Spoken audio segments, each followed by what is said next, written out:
Got to bring another special guest on the air. Want to thank him for taking time because I know he's got to be tired. He was there with Dan Smeriglio from Voice of the People in Shenandoah on Saturday.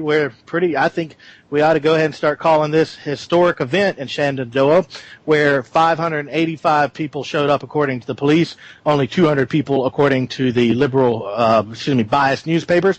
We have Dan from Digger's Realm. Dan, thanks for coming on the show. Just 585 people.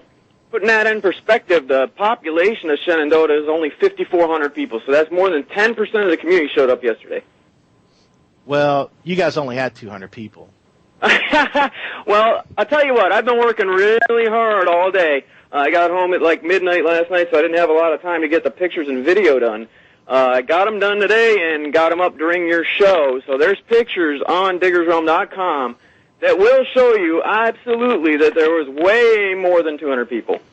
Got huge panorama shots of everybody.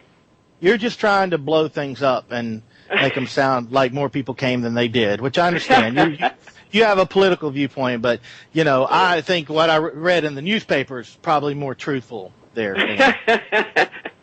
Yeah, well, they'll always try to skew the numbers in their favor. Obviously, they have an agenda as well. But I was absolutely thrilled with the turnout yesterday from that community. They were standing up for themselves.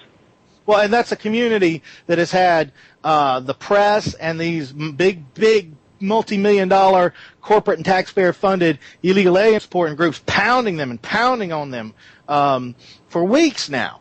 And a lot of unwanted national attention going on in there. And they still showed up. Instead of cowering, instead of being at home hoping it goes away, they came out and supported you guys, and that's pretty awesome, Dan. Yeah, well, I was talking to some of the members of the community, and they were basically asleep for years. They were really asleep on this issue for years. I mean, they realized it was an issue. They didn't think it would ever come to their town and be an issue. Then when the incident occurred, and then these large groups came in to vilify their community, they woke up and they stood up yesterday and said, "No, we're not going to take this." Well, Dan, I want you to consider something. We've got about 60 people gathered over in the ALIPAC website right now in general discussion and our discussion groups. Please drop by. I know you got an account with us, and post them some videos and some links so that they can I promised them we were going to try to get some stuff like that, and if you could take a few minutes when you get off the air with me to go provide them with links to that content, I'd appreciate you doing that. Oh, definitely, and I would have the video up. Things been running slow at YouTube today. So, right. A big surprise there, otherwise all the videos would be up. But they're in the process right now of going up. So you may be able to find some if you go on YouTube and search for Shenandoah Rally. There's a couple that are probably already uploaded that aren't on the webpage yet. But you could see Dan Smeriglio. You could see Ruth Miller of Illegal Protest. I think mine is going up right now, which probably... maybe people don't want to watch that one, but...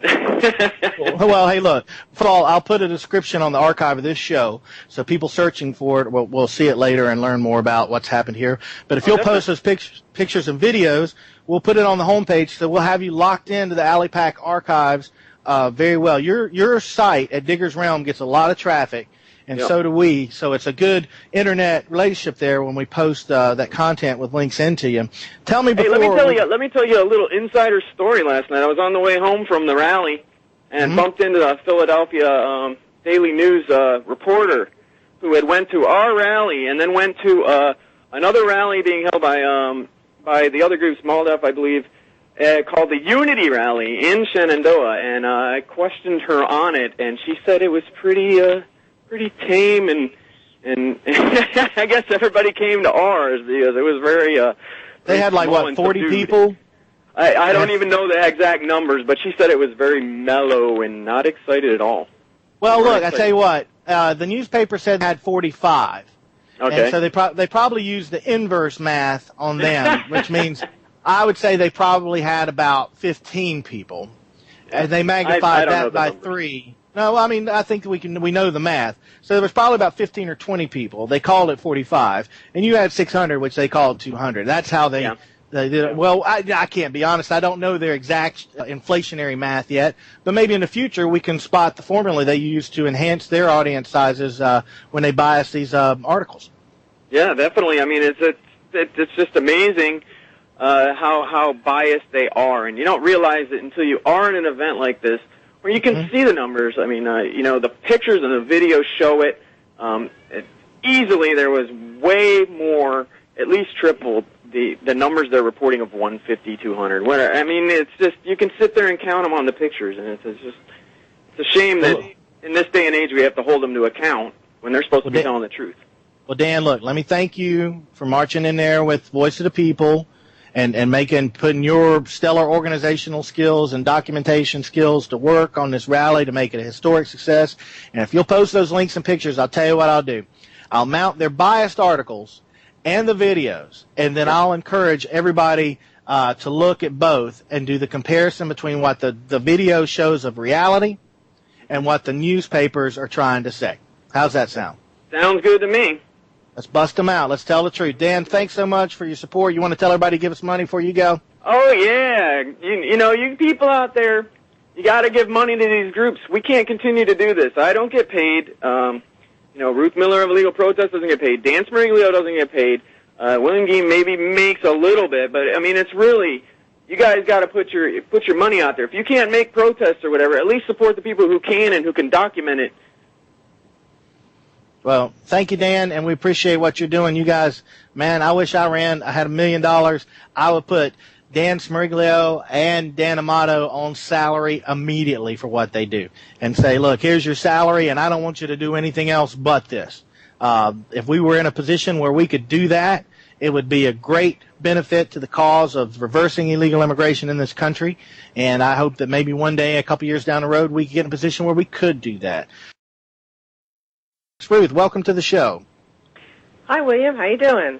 Doing great. Charged up as usual.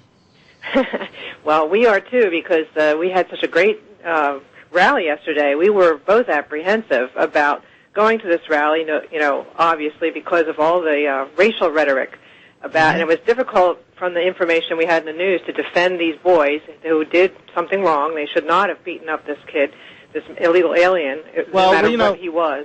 Ruth, that case, I think it's best that we let the court handle that case because we're all operating off of news reports.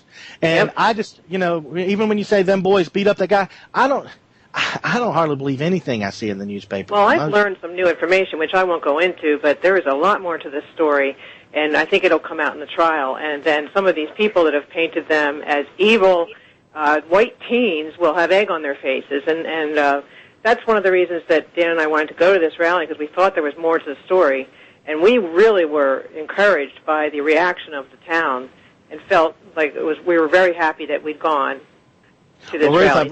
I appreciate what you're doing. I want to say one more thing. You know who was missing from this rally? Who's politicians. That? The local politicians were not at this rally, which tells you how much of a political hot potato the rhetoric has made of this story. So there were no local politicians standing up for what was right and what was wrong. They gave in to the rhetoric. Well, that's what scaredy politicians do, but I bet you if they'd known you were going to have such a large crowd, they would have been there in hindsight. Appreciate what y'all do. Wish I had a little more time today, Ruth.